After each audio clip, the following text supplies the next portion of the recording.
I was like the smart kid. I got straight A's, you know, and so going to Yale seemed like the perfectly logical conclusion to that. In Yale, they say it's like the best education you can get. It's not a good education because it doesn't answer the most important questions of life, like who am I, where am I going, what's the meaning of life? So I graduated, I was totally adrift, just confused, and I was lost. In my search for meaning and afterward, I came up with this image of a frozen lake. The ice is the conscious mind, and below the ice is the unconscious, the collective unconscious, which is kind of the God force. And I thought, okay, so maybe the goal of life of all religions is to drill through the ice to reach the collective unconscious, which we call God or the energy force or something like that. If this makes no sense, that's because it actually makes no sense. But it made sense to me at the time.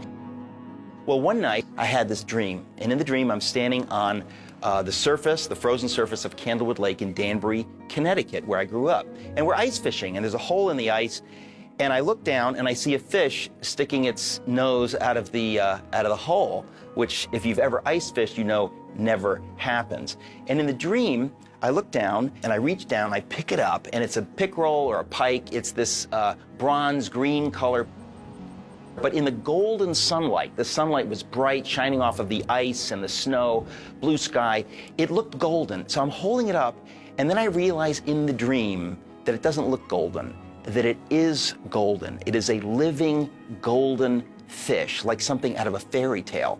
And suddenly in the dream, it just kind of dropped into my head that God was speaking, and I realized that God has just one-upped me with my own symbol system.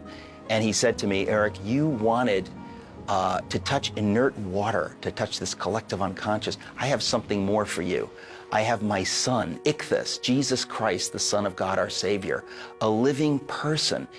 In the dream, I suddenly realized God was speaking to me and telling me that Jesus is Lord. And I was flooded with joy in the dream. I knew that my search was over, that this dream was Jesus speaking to me about himself, using the vocabulary of my own heart. This idea I had, I'd never shared that with a soul. That would have meant nothing to anyone in the world. It just completely blew my mind. And I was just flooded with joy. The next day I went to work and I told my friend, and he says, what do you think it means? I said, I know what it means. I've accepted Jesus. And I never would have said that before. It would have made me cringe to say something like that, but I just knew that this was true. And that's 26 years ago. It just changed everything, and it was a true miracle. For me, the most important part of telling the story of my testimony is that God knows us better than we know ourselves. He knows us intimately, and he can speak to us in a way that it's individual. He doesn't just speak to us generally. This is not a one-size-fits-all, off-the-rack kind of God. This is a tailor-made. He wants to speak right to you, right to us, about what is on our hearts.